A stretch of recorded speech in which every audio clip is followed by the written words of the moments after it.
સુરત શહેરમાં ઉત્તરાયણ પર્વને લઈને સંસ્થાઓ દ્વારા પક્ષીઓ બચાવવા માટે થઈને અનોખો પ્રયાસ કરવામાં આવી રહ્યો છે। ઘાયલ પશુ પક્ષીઓ માટે ઓપરેશન થિયેટર પણ શરૂ કરવામાં આવ્યું છે। ઉત્તરાયણ પર્વને લઈને મોટી સંખ્યામાં લોકો પતંગ ઉડાવશે અને આ પતંગના દોરાથી અસંખ્ય પક્ષીઓ પણ ઘાયલ થશે। પક્ષીઓ ઘાયલ થતા હોવાને લીધે સુરત શહેરમાં 19 જેટલી સંસ્થાઓ દ્વારા પક્ષી બચાવવા માટે થઈ અને ઓપરેશન થિયેટરો શરૂ કર્યા છે। કરુણા અભિયાન અંતર્ગત શહેરમાં વિવિધ જગ્યાઓ પર સંસ્થાઓના 1000 થી વધુ વોલેન્ટિયર કામ ઉત્તરાયણ પર્વને લઈને મોટી સંખ્યામાં લોકો પતંગ ઉડાવશે અને આ પતંગના દોરાથી અસંખ્ય પક્ષીઓ પણ ઘાયલ થશે। પક્ષીઓ ઘાયલ થતા હોવાના લીધે સુરત શહેરમાં 19 જેટલી સંસ્થાઓ દ્વારા પક્ષી બચાવ માટે થઈ અને ઓપરેશન થિયેટરો શરૂ કર્યા છે।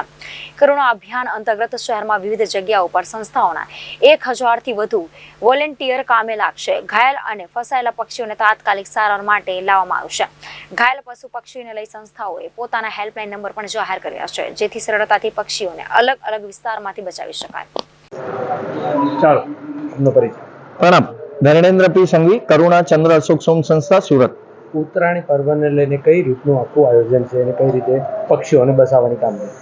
ઉત્તરાયણ પર્વ હંમેશા બધા એક સંસ્કૃતિને લગતા હોય છે, જે વર્ષોથી ચાલતા આવ્યા છે, પણ પર્વનો અત્યારે તહેવારનો આપણે વ્યવહાર બદલાવી ચૂક્યા છે।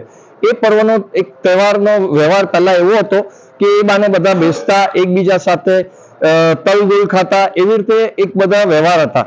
અને હવે આપણે શું કર્યું છે, એની બદલે ટેરેસ પર જઈને માર્યો, કાપ્યો, અને એમાં હવે તો અત્યાર સુધી પશુ પક્ષી, હવે તો માનવી, આજે કેટલા પરિવાર એવા ઉજળ્યા છે જે આપણને ખબર છે, રોજ ન્યૂઝમાં જોઈએ છે।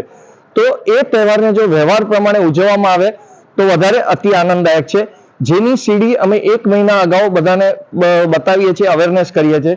તે છતાં પણ જો પક્ષીઓ ઘવાય તો એની માટે હંગામી સારવાર કેન્દ્ર આમ તો રેગ્યુલર ચાલતું જ હોય છે, પણ અત્યારે ખાસ આણંદ વેટનરી ડોક્ટરની ટીમના અમને સપોર્ટ મળે છે, એટલે એ પશુ પક્ષી ના સ્પેશિયાલિસ્ટ ડોક્ટરો આવી અને અહીં એની સારવારની આખી આઈસીયુ યુનિટ ઊભું કરવામાં આવ્યું છે ચોક બજારમાં। ત્યાં આપ પક્ષી લાવી શકો છો અથવા અમારા નંબરનો સંપર્ક કરી અને એ પક્ષી બચાવવામાં સફળતા મેળવી શકો છો। 9825298063। અને આ નંબરમાં બીજું એક છે કે તમે ખાલી પ્રણામ લખીને મોકલશો વોટ્સએપ પર, તો આખા ગુજરાતના એવા નંબરો જે એમાં છે એ બધા મળી શકશે। કોઈ અમદાવાદનો નંબર, ક્યારેક અમને બધી વાર એવા ફોન આવતા હોય છે, તો આ નંબર પર પ્રણામ લખશો એટલે અલગ અલગ સિટીના બી કોન્ટેક્ટ નંબર એમાંથી મળી શકશે। તેમજ આ વર્ષે અમે ઉત્તરાયણમાં એક 20 ફૂટની સ્ટિક, આમ તો 5 વર્ષથી કરીએ છીએ, આ વર્ષે બધી સંસ્થાઓને બી આપી છે કે કોઈ બી પક્ષીને એકલો યુવાન જઈને બચાવી શકે, કોઈ બી એકલો એક્ટિવા પર જઈને બી બચાવી શકે, એવી 20 ફૂટની કોમ્પેક્ટ સ્ટિક આપવામાં આવી છે, જેથી પક્ષીને હજી સરળતાપૂર્વક બચાવી શકાય।